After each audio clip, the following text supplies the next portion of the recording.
L'année 2021 a été marquée par les confinements, les crises, les inquiétudes et les protestations. Et une Europe minée par les conflits en interne, qui souhaite retrouver une place centrale sur la scène internationale. Mais à quoi devons-nous nous attendre pour 2022 ? Peu de chances que le Covid-19 disparaisse, notamment dans les pays pauvres où les taux de vaccination sont extrêmement bas. Les nouveaux variants viennent complexifier l'équation, même si les vaccins semblent encore nous protéger. Les traitements développés par les laboratoires donnent de l'espoir pour l'avenir. Des commandes massives ont déjà été passées par les gouvernements. Sur le plan européen, la France prend la présidence du Conseil de l'UE dès janvier. L'année 2022 est particulière pour le pays qui doit élire son président en avril. Emmanuel Macron n'a pas encore déclaré sa candidature. C'est la République tchèque qui succédera à la France en tant que présidente du Conseil de l'UE. Un pays d'Europe centrale qui vient de dire non au populisme.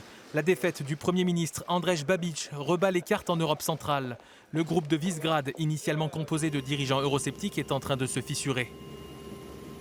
Autre sujet capital, les migrants qui fuient la guerre, la pauvreté et les catastrophes climatiques. Quel accueil leur réserver en Europe ? Cette question divise les gouvernements du continent. L'accord migratoire passé avec la Turquie pour la gestion de ces flux en Méditerranée orientale doit d'ailleurs être renégocié. Au Portugal, des législatives anticipées doivent avoir lieu le 30 janvier. Elles ont été convoquées en raison du rejet fin octobre du budget présenté par le gouvernement minoritaire du Premier ministre socialiste António Costa. Actuellement favori dans les sondages, Emmanuel Macron devrait lui faire face à une gauche émiettée et des candidats qui se bousculent à droite avec Valérie Pécresse et deux candidats d'extrême droite, Marine Le Pen et Éric Zemmour. En Hongrie, un scrutin décisif attend le Fidesz de Viktor Orban. 6 partis d'opposition se sont unis sous la candidature de Péter Márkizai en créant le mouvement La Hongrie de tous. Objectif, faire chuter le leader autoritaire. L'agenda économique sera dominé par les conséquences de la pandémie de Covid-19 et les dépenses massives engagées par les pouvoirs publics pour en atténuer l'impact. Les derniers variants risquent de retarder la reprise, mais la forte demande des consommateurs pourrait doper l'activité. Les élections législatives portugaises se tiendront à la fin du mois de janvier. En février, Pékin accueille les Jeux Olympiques d'hiver, un événement sportif planétaire que les États-Unis ont prévu de boycotter sur le plan diplomatique. La Serbie organise des élections en avril pour élire un nouveau président et une nouvelle Assemblée nationale.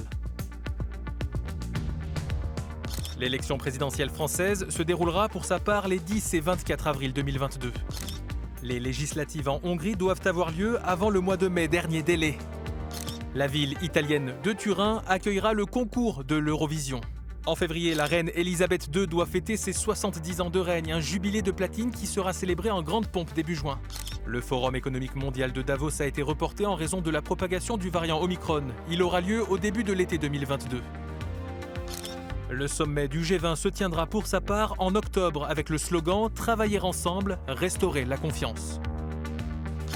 La conférence des Nations Unies sur le climat COP27 se tiendra à Sharm el-Sheikh en Égypte au mois de novembre.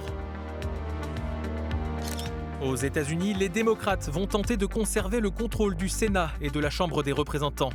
Mais les élections de mi-mandat favorisent rarement les sortants. La Coupe du monde de football se tiendra au Qatar en novembre et en décembre, une première pour le monde arabe. Enfin, les European Film Awards se dérouleront à Reykjavik, en Islande.